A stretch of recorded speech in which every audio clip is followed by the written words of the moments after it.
Assalamualaikum, terima kasih buat kalian yang sudah klik video ini dan subscribe, like juga kalau kalian suka. Semoga kalian selalu dilimpahkan kebahagiaan oleh Allah Subhanahu wa Ta'ala. Amin. Langsung saja kita ke ceritanya. Arman adalah seorang pemuda sederhana yang datang dari sebuah desa kecil di pelosok Jawa. Dengan tekad yang kuat dan mimpi yang besar, ia merantau ke Jakarta untuk mengubah nasibnya. Ayahnya merupakan seorang petani, sementara ibunya seorang ibu rumah tangga yang pandai membuat jamu tradisional. Kehidupan di desa tidaklah mudah, dan Arman tahu satu-satunya cara untuk keluar dari lingkaran kemiskinan adalah merantau ke kota besar. Berbekal uang seadanya dan sebuah koper tua, Arman tiba di Jakarta. Ia menyewa kamar kos kecil di sebuah rumah sederhana milik Busri, seorang janda berusia 45 tahun yang hidup dari hasil menyewakan kamar kos. Rumah kos itu terletak di pinggiran Jakarta, daerah yang penuh dengan hiruk-pikuk kota Jakarta. Busri adalah seorang wanita tangguh yang telah hidup sendirian selama hampir 10 tahun. Suaminya menghilang entah kemana, dan sejak itu ia berjuang sendiri untuk memenuhi kebutuhan hidupnya. Anak-anaknya sudah dewasa dan tinggal di kota lain, meninggalkannya dalam kesunyian. Meski usianya sudah tak muda lagi, Busri masih terlihat anggun dengan balutan hijab di kepalanya. Arman pertama kali bertemu Ibu Sri ketika ia datang untuk menyewa kamar. Dengan canggung, ia mengetuk pintu utama. Busri membuka pintu dengan senyuman hangat. Langsung saja mata tajamnya mengamati Arman dari ujung kepala hingga ujung kaki. "Kamu dari mana, Nak?" tanya Busri dengan suara lembut. "Dari Jawa Tengah, Bu. Saya mau kerja di Jakarta dan saya mau menyewa kamar kos di sini, Bu," jawab Arman sambil menunduk sopan. Busri tersenyum tipis. "Ya sudah, mari Ibu antar ke kamar kamu. Nah, jadi kamar kamu di sini. Kebetulan di sini tinggal satu kamar lagi. Tapi di sini kosannya sangat sederhana loh. Ya, kamu jangan banyak berharap fasilitas yang mewah." "Ah, enggak, Bu. Enggak apa-apa. Saya mah orangnya enggak banyak tuntutan, Bu." Setelah itu, Arman mulai menetap di kos Busri. Hari-harinya dihabiskan dengan bekerja sebagai kuli bangunan. Pekerjaan itu sangat berat, tapi ia melakukannya dengan semangat. Namun penghasilannya seringkali pas-pasan, sehingga kadang ia kesulitan membayar uang kos tepat waktu. Sebulan pertama, Arman masih bisa membayar kos meski uangnya pas-pasan. Namun memasuki bulan kedua, ia mulai terlambat. Busri yang sudah terbiasa menghadapi penghuni kos dengan berbagai masalah. "Man, bulan ini jangan lupa bayar kos ya. Kalau terlalu lama, nanti saya yang kerepotan," kata Busri suatu pagi. Arman hanya tersenyum canggung. "Iya, Bu, maaf. Nanti kalau gajian saya bayar, Bu." Namun janji itu seringkali terulang. Hingga suatu malam, Busri memanggilnya ke ruang tamu. Arman datang dengan perasaan bersalah, mengira ia akan dimarahi habis-habisan. "Arman, kamu ini anak muda dan kamu juga baru tinggal di sini. Masa depanmu masih panjang. Jangan biasakan hidup menunggak," kata Busri dengan nada lembut tapi tegas. "Saya minta maaf, Bu. Kadang uangnya habis buat makan dan mengirim ke orang tua di desa," jawab Arman lirih. Busri terdiam sejenak. Ia melihat ke dalam mata Arman dan hatinya tersentuh. Anak muda ini bukan orang malas, pikirnya. Ia hanya sedang berjuang keras. "Sudahlah, kamu bayar kalau sudah ada uang saja," Tapi ingat, jangan sampai lupa. Sejak malam itu hubungan mereka berubah. Bu Sri yang awalnya hanya pemilik kos menjadi semacam sosok ibu bagi Arman. Ia sering memasakkan makanan untuk Arman, bahkan memberikan nasihat tentang hidup di kota besar. Arman di sisi lain merasa menemukan sosok yang peduli padanya, lebih dari sekedar hubungan pemilik kos dan penghuninya. Hari demi hari berlalu, dan Arman semakin akrab dengan Bu Sri. Ia sering membantu membersihkan halaman atau memperbaiki kerusakan kecil di rumah kos. Sebaliknya, Bu Sri selalu memastikan Arman tidak kelaparan, meskipun uang kosnya sering terlambat. Namun sesuatu yang aneh mulai tumbuh di hati Arman. Ia merasa nyaman berada di dekat Bu Sri. Lebih dari sekedar penghormatan pada orang yang lebih tua, perasaan itu mulai berubah menjadi kekaguman. Ia tak hanya melihat Bu Sri sebagai sosok ibu, tetapi juga sebagai wanita yang memikat. Suatu malam saat mereka sedang duduk di teras, Arman tanpa sadar berkata, "Bu, kalau saya nanti sukses, saya ingin seperti ibu, kuat, mandiri, dan selalu peduli pada orang lain." Bu Sri tertawa kecil. "Ah, kamu ini bisa saja. Ibu ini sudah tua. Apa yang mau dicontoh?" "Enggak, Bu. Ibu itu masih cantik. Meskipun sudah nggak muda lagi," jawab Arman dengan nada malu-malu. Bu Sri tertegun. Ia tidak menyangka akan mendengar pujian seperti itu dari seorang pemuda. Wajahnya memerah, tapi ia berusaha menyembunyikannya. Seiring waktu, perasaan Arman kepada Bu Sri semakin dalam. Ia tahu ini tidak biasa. Usia mereka terpaut jauh, hampir 20 tahun. Namun baginya cinta tak pandang usia. Namun bagi Arman, Bu Sri adalah wanita yang telah mengisi kekosongan di hatinya selama ia merantau. Di sisi lain, Bu Sri juga mulai merasakan sesuatu yang berbeda. Ia sering memikirkan Arman, dan kehadiran pemuda itu membuat harinya lebih berwarna. Namun ia menolak mengakui perasaannya sendiri. Ia merasa tidak pantas mencintai seseorang yang usianya jauh lebih muda. Segalanya berubah ketika suatu malam listrik di kos mati. Arman yang baru pulang kerja langsung membantu memperbaiki saklar. Dalam kegelapan, mereka saling bertemu pandang. Arman dengan suara lirih berkata, "Bu, saya tahu ini mungkin salah, tapi saya suka sama ibu." Bu Sri terdiam. Hatinya bergejolak, namun ia segera menguasai dirinya. "Arman, kamu tahu ini tidak mungkin. Ibu ini sudah tua. Kamu harus mencari wanita yang seusiamu." "Tapi saya nggak peduli, Bu. Saya tulus. Usia bukan masalah bagi saya."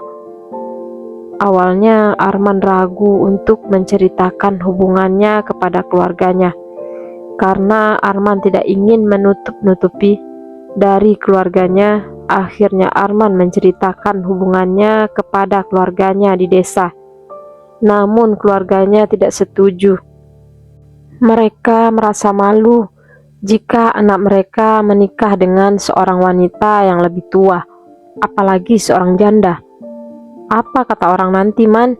Kamu itu masih muda. Masa mau menikah sama orang setua itu?" kata ayahnya melalui telepon. Namun Arman tetap pada pendiriannya. Ia mencintai Bu Sri dan yakin bahwa wanita itu adalah jodohnya. Di sisi lain, Bu Sri mulai merasa bimbang. Ia tidak ingin menjadi penyebab keretakan hubungan Arman dengan keluarganya. Suatu malam ia memutuskan untuk berbicara jujur. "Man, coba dengar. Kamu masih punya banyak kesempatan. Ibu ini hanya akan menjadi beban untukmu." "Bu, jangan bilang seperti itu. Ibu adalah kebahagiaan untuk saya. Namun meskipun mereka saling mencintai, rintangan dari keluarga Arman dan tekanan sosial membuat hubungan mereka semakin sulit.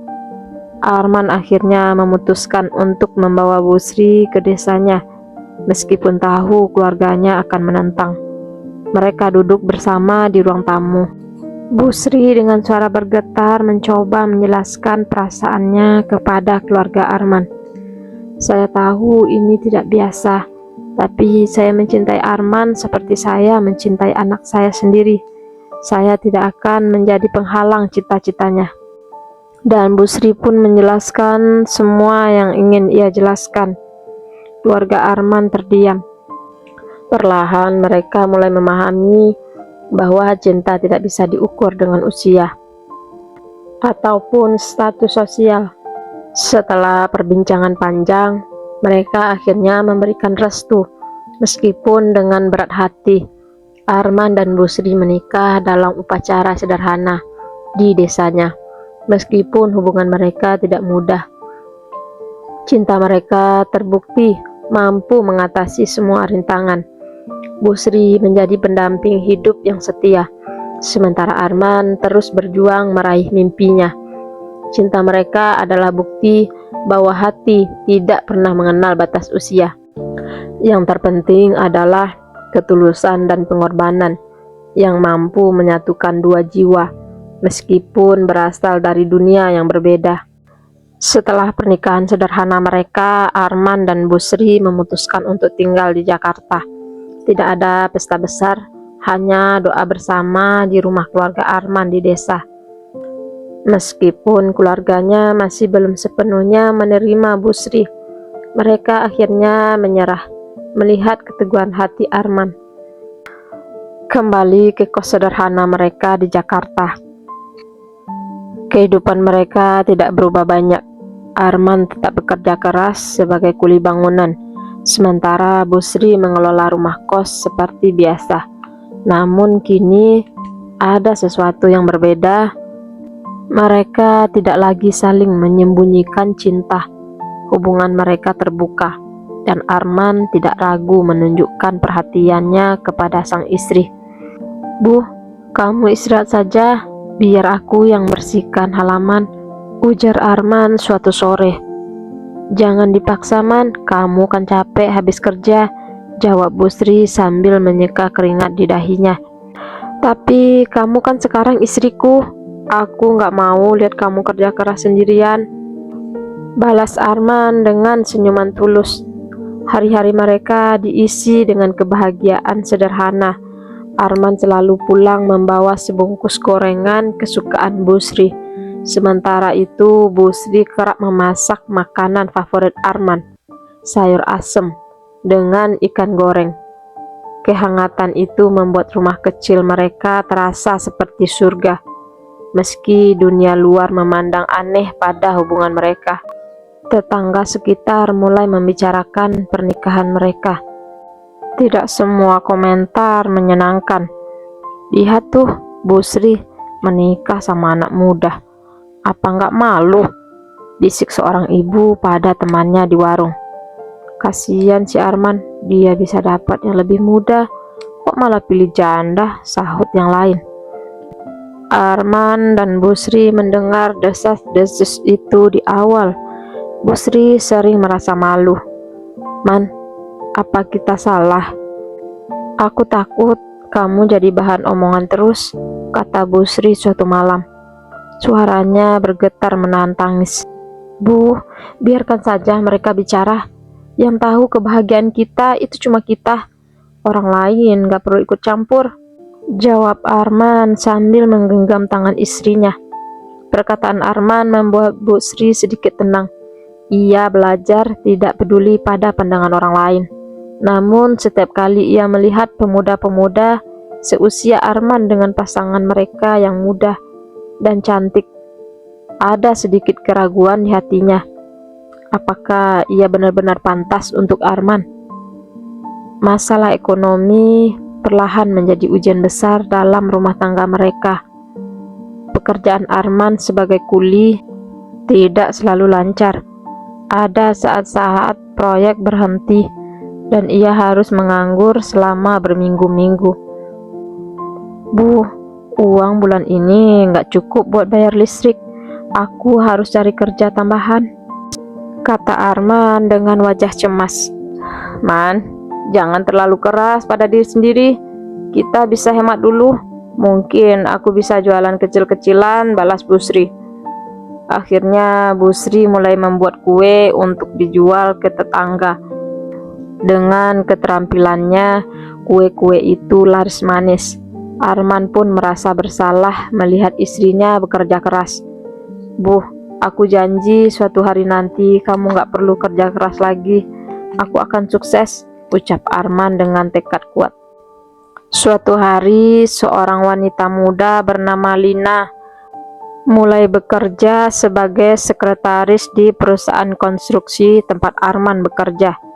Lina adalah gadis ceria yang tidak ragu menggoda Arman di sela-sela pekerjaan.